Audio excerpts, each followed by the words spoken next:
All right. I'm going to try to do a brief introduction to the ontological argument for God's existence. Ontology being I guess it's a subdiscipline of philosophy, or a subdiscipline of the subdiscipline of philosophy, metaphysics. Ontology is the study of what is, the study of being. All right. Positions like idealism, that is, in the philosophical sense, all that exists are minds and their ideas. That's a position in ontology because it tells you what there is. Materialism is an ontology. It tells you, there are only physical objects or something like that. All right. Anyway, so the ontological argument is an argument from the concept of God, or it infers the being of God from the concept of God, or it asserts that existence is, I guess those things are, we have to look at the Latin and stuff like that. But anyway, the being or existence follows from the concept of God.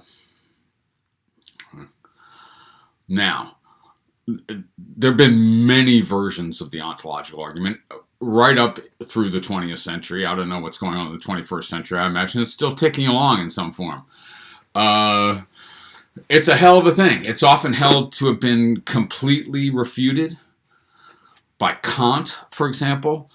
Russell, basically clarifying Kant's objection, I guess. And I've posted on our Moodle page, Why I Am Not a Christian, a text by Bertrand Russell, where he kills this argument among others. But does he really? Or can it be refined to take account of this? Or did he state the argument in its most plausible formulation? René Descartes has a famous version of this argument, and I'll formulate that. I don't know if you can even see the whiteboard really behind me, but I'm sorry. I've done a kind of simplified version of the Anselm argument, and I will put this on a handout. Can't get the lighting right here no matter what. Some profs are really getting slick with this stuff, but anyway, not me though. St. Anselm, we're going back in time. If Aquinas is a late medieval figure, I suppose. All this is pretty superficial. Aquinas is mid-medieval, golden medieval, the height of medieval. The Archbishop of Canterbury, who is an official of the Catholic Church. A prince of the church, or is that a cardinal? I don't know who counts as a prince of the church. At any rate,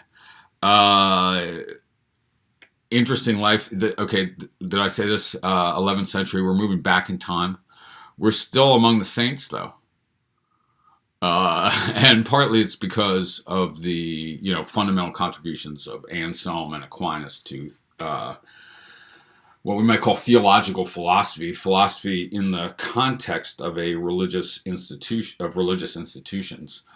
Partly, I guess, they were sainted for the incredible distinction that they achieved in intellectual pursuits. But he's a very active church official, too, very active in all kinds of disputes with the king and all. But whatever.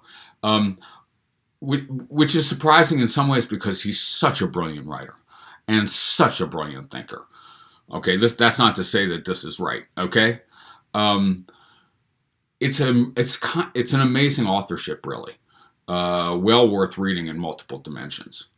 I think one thing about this is it's an exercise of sort of like pure reason. It's a pretty killer, even if it is ultimately fallacious, it's damn hard to say exactly why it's fallacious.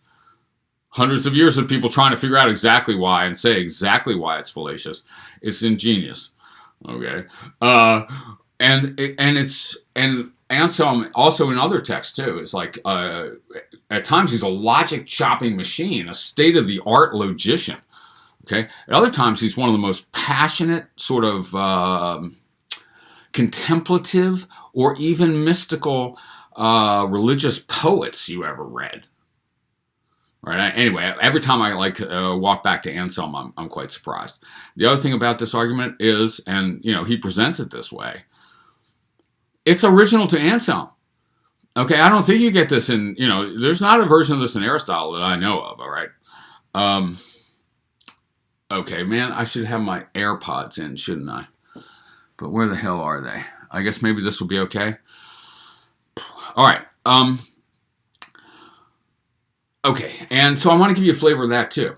The way he, and because that also brings up like the faith, reason, passion, rationality, apparent splits. That those splits, which we're going to look at more elaborately later in the semester, are resolved in a really interesting way in Anselm. It's not that he doesn't feel the tension between them, between like giving a logical argument that God exists and having like passionate faith that God exists, that transforms you. But he works them together in a very interesting way. So anyway, it's like, an amazing intellectual achievement just to have come up with this. He attributes it to God, of course. Okay, he prayed for light, and God gave him this argument. It's like, why are we so far from you, God? Why won't you show us yourself, God? He's almost crying and begging. Okay, and God visits him with the ontological argument. Okay, well, if it came straight from God, I guess it is probably valid. Okay, omniscient beings don't make mistakes logically, probably. And this version and the version I'm just about to read straight out of Anselm. This reconstruction, or the reconstructions I'll give in a series of handouts or whatever of different versions of the ontological argument, simplify this thing. Okay, I'm cutting way to the chase here. And what he does to get to either of these premises, or the basic idea of his basic concept of God and so on, is like very elaborate, actually. So to really pull apart this argument, you got to do more than look, P1, P2, conclusion. Right. Of course, this is true of most decent arguments. For example, there are liable to be sub-arguments for the premises. Okay. I'll try to give you a little flavor of this. He kind of got into this, maybe he almost presents it as a kind of period of darkness or despair or doubt. And he says, I began to wonder if it might be possible to find one single argument that for its proof required no other save itself, and that by itself would suffice to prove that God really exists, and that he is the supreme good, needing no other, and is whom all things have need of for their being and well-being, and also prove whatever we believe about the divine being. That is, okay, so one thing about this argument, and this is contrasted at least to some versions of the cosmological argument, such as first cause, it gives you a being with all perfections. That's the way Descartes puts it. It gives you every attribute of God that a monotheist, or at least certain kinds of monotheists want. Okay, and among other things, a perfectly good being. I don't think that follows from most of the cosmological arguments, including the principle of sufficient reason versions. Where do you get God's moral goodness out of that? Well, you get it here, probably. Okay, if you get anything. It's an a priori, a perfectly a priori argument. Maybe the only, is this going to be the only example we'll see of or at least the only example that we're going to develop elaborately of a completely a priori argument. Like I say, the cosmological arguments, have a minimal empirical premise, something like something exists, for instance. There is something rather than nothing. And such like, which is an empirical premise.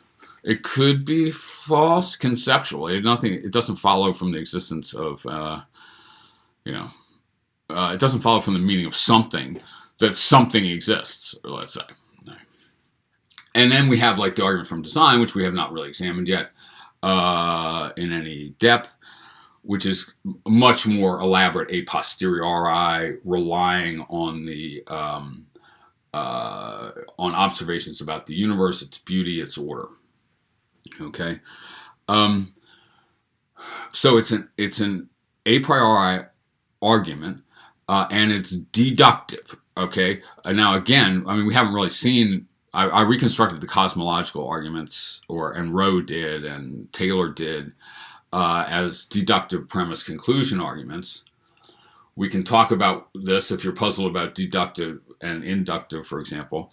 But the argument from design is an inductive argument. That is, it relies on observations about, say, the beauty and the order of the world, piles them up, and generalizes to the beauty of the whole. Okay, and then asks what could bring something like that into being. Only an intelligent force on that. Well, first of all, that establishes the existence of God probabilistically. It makes it more likely than not that God exists, perhaps, but it doesn't make it, logically certain that God exists. The ontological argument yields very strong results if it's a good argument. Like, it's logically impossible that God does not exist. Okay, that's a pretty bold assertion, right? And really, you have to be a fool not to accept God's existence if it's logically impossible that he doesn't exist. And that's exactly what he says, quoting scripture. The fool, you really got to be a fool. All right, you got to not understand the concept of God at all to apparently believe that God does not exist. Actually, no one believes that God does not exist, because if they're attributing non-existence to this thing, the thing they're attributing to is not God. They don't have the concept of God in the subject position in the sentence, God does not exist. All right, wait a second. I wanted to set this up with a little bit of flavor of Anselm's passion. And then he describes in a way, like, I think he actually thinks being visited with this argument was a kind of miracle. But what he does say is that it's given him great joy to discover it. And he hopes that it affords pleasure to anyone who might read it. All right. Yeah, okay. I don't know. That's not the most dour ascetic bishop I ever said. Like, I'm doing this. This is fun. And actually, this is fun. Right? This is a great thing to argue about, man. And people have been doing it for hundreds of years. Come then, Lord my God, teach my heart where and how to seek you, where and how to find you. This is a beautiful prayer, actually, and there's a bunch of these. Studied it within the logical arguments. Lord, if you are not present here, where, since you are absent, shall I look for you?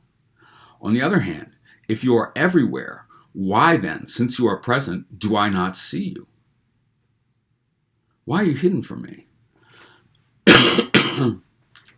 Where is this inaccessible light? Or how can I approach the inaccessible light? Or who shall lead me and take me into it, that I may see you in it? Again, by what signs, under what aspect shall I see you? Never have I seen you, Lord my God. I do not know your face. What shall he do, Most High Lord? What shall this exile do, me, Anselm of Canterbury, far away from you as he is, as I am? What shall your servant do, tormented by love of you, and yet cast off far from your face?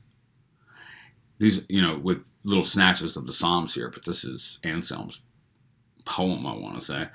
Or prayer. He yearns to see you, and your countenance is too far away from him. He desires to come close to you, and your dwelling place is inaccessible. He longs to find you and does not know where you are. He is eager to seek you out, and he does not know your countenance. Lord, you are my God and my Lord, and never have I seen you. You have created me and recreated me, and you have given me all the good things I possess, and still I do not know you. In fine, I was made in order to see you, and I have not yet accomplished what I was made for. It's almost a cry of despair. Right? And then he attributes his confusion or ignorance, the fact he doesn't see what's most important to see. He doesn't see what's actually everywhere, God. He attributes this to the fallenness of man, running Augustine, really, for what that's worth to you. There's a lot more in that vein, and I mean, it's easy to dismiss in a way, but it's a brilliant expression. And so, God visited him with an access of reason to relieve his despair. Okay, he is totally embedded in this thing emotionally as well as rationally. Right? And he's holding that these things have to be integrated in various ways. Or as he says kind of famously, I do not understand so that I may believe. This is on page 71 of our text. I do not believe that I may understand. I do not seek to understand that I may believe, but I believe so that I may understand.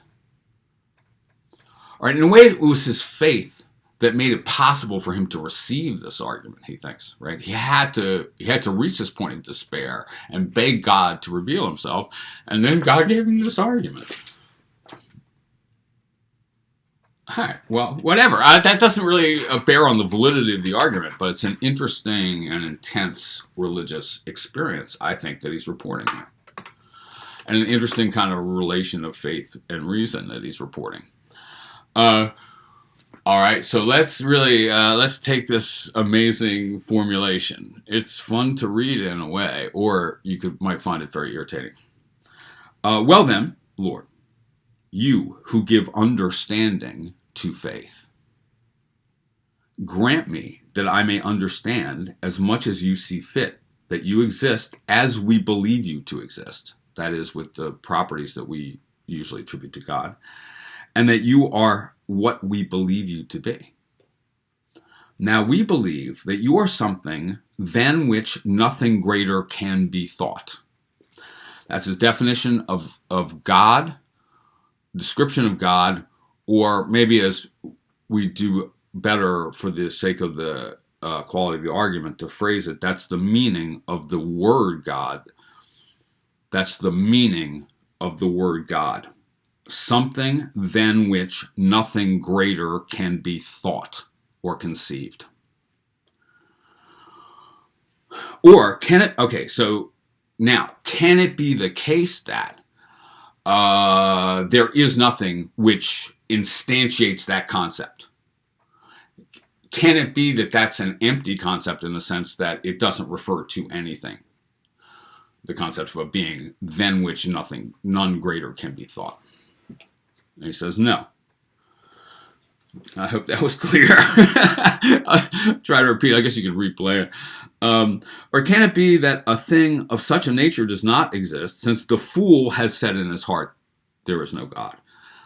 So it seems possible to deny that there is God, even though this argument tends to show that it's self-contradictory to deny that God exists. So what is the fool doing? This is from the Psalms, and it's quoted in almost every treatment of religious Christian treatment of the question of God's existence. The fool who has said in his heart, there is no God.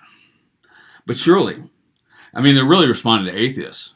This is worth thinking about, okay? But the only atheist that they really mention is this fool from the Psalms. This one ancient lonely fool. And I'm just going to speculate that even though they appear to be refuting no one, Okay? Why do you need arguments for God's existence if everyone agrees? And they just kind of assert that everyone agrees or whatever, except the fool. I just feel like Uncle Ned is in the corner going, like while or sitting in church while the priest rolls in Latin, going like, I had this funny feeling that they were quiet religious skeptics because if they raised their voices, they got burned. But I just think some people sort of have their feet on the ground and are not necessarily feeling layers of spiritual beings above them while they're, doing their cobbling or whatever it might be. Well, anyway, so I speculate like there's been atheists and sort of anarchists all through history, but I used to say because I used to be an atheist. Our presence has been kind of deleted. But one way you can feel the presence is that people are always attacking, man, atheists and anarchists. Right? Like, we need an argument that the state is legitimate. Oh, why do you need an argument like that? Who doubts that? Well, we don't know. Okay. It's Uncle Ned again going like, fuck that fucking sheriff. Okay, whatever. Like, I mean, what? God appointed that dude to rule us? Like, yeah. Anyway, whatever. Okay, that was a digression. But surely when this same fool hears what I am speaking about, here's the concept of God clearly expressed, namely something than which nothing greater can be thought. He understands what he hears. Unless he's... something than which nothing greater can be thought, that's a pretty challenging concept to throw at a fool, but I guess he's being generous here. And what he understands is in his mind. He has the concept, even if he does not understand that it actually exists. For it is one thing for an object to exist in the mind, and another thing to understand that the object actually exists. Thus, when a painter plans beforehand what he is going to execute, he has the picture in his mind, but he does not yet think that it actually exists because he's not yet executed it. However, when he has actually painted it, then he both has it in his mind and understands that it exists because he has now made it. Maybe I should skip that sentence. Even the fool, then, is forced to agree that something than which nothing greater can be thought exists in the mind. Something than which nothing greater can be thought exists in the mind. And the way I'm going to read that is, we have the concept of the greatest imaginable being. You could think of Aquinas' fourth way here too, actually. We have the concept, or we could just say we have the concept of God. Even the atheist has the concept of God. Even the atheist, Anselm was saying, can understand what I mean when I say that the concept of God is the concept of the greatest imaginable being, the concept of a being than which no greater can be imagined. This make good rap lyrics, I think. However, and surely that than which a greater cannot be thought cannot exist in the mind alone. For if it exists solely in the mind, it can be thought to exist in reality also, which is greater.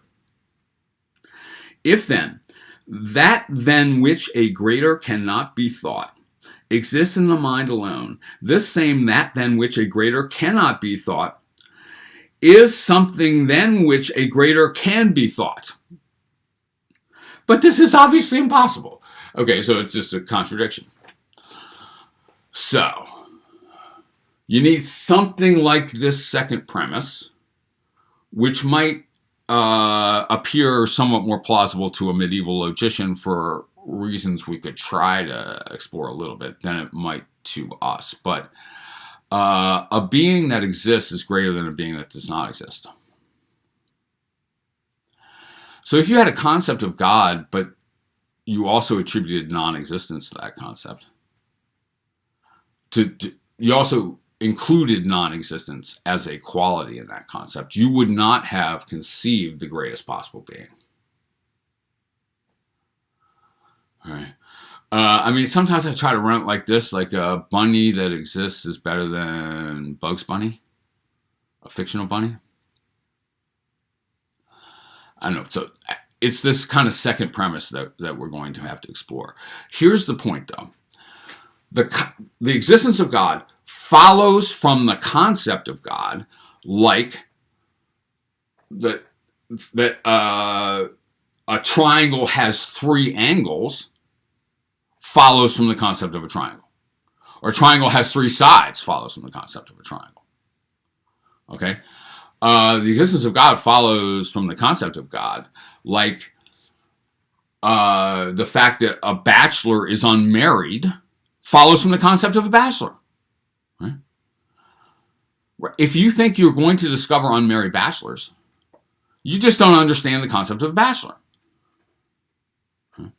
And you might be so foolish as to think you could find such a thing, but then you'd just be ignorant of you just wouldn't be a competent user of the term bachelor. And if you say that God does not exist, you're just not a competent user of the word God, because you're not seeing that the existence of God follows from the concept of God, just as the concept of being just as the property of being unmarried follows from the concept of bachelor. I mean, you can discover of someone that you thought was a bachelor that he's married, but then you've just discovered that he's not a bachelor. If you discover that God does not exist, what you've discovered is nothing to do with God.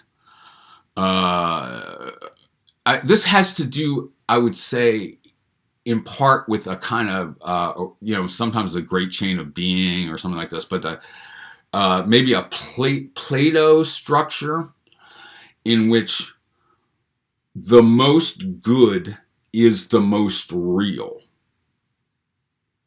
All right. Again, maybe this is a little hard for us to get fully into this conceptuality. The forms are a higher, better level of reality, or of which is just to say that which is partly to say they're more real.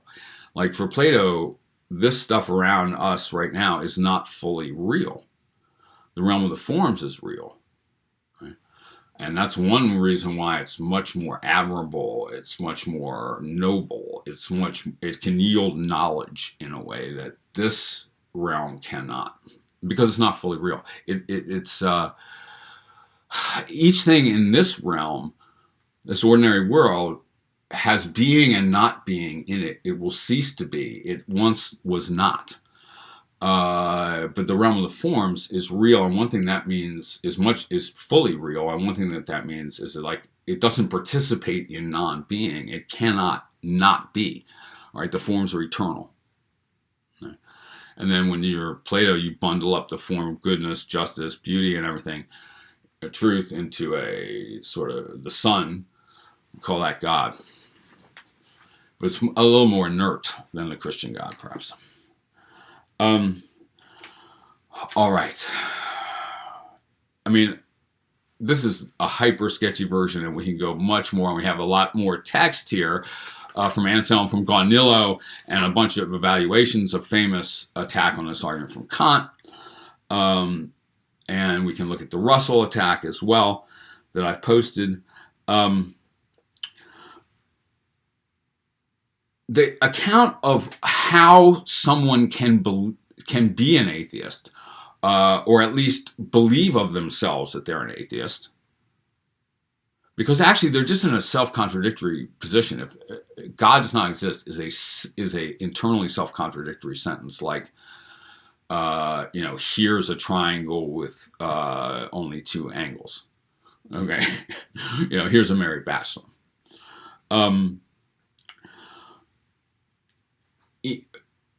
So when the fool says in his heart there is no God, he's talking nonsense.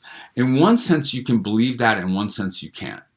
In one sense, you can be an atheist, and in one sense, you can't. As he says this on 72 in the section 4 here, how the fool has said in his heart what cannot be thought. In one sense, a thing is thought when the word signifying it is thought.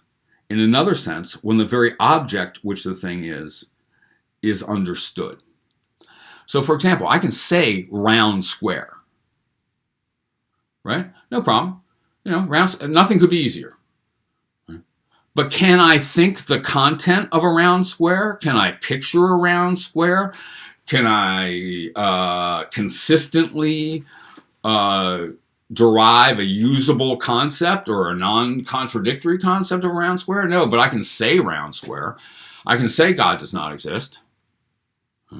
In one sense, that makes sense. Right?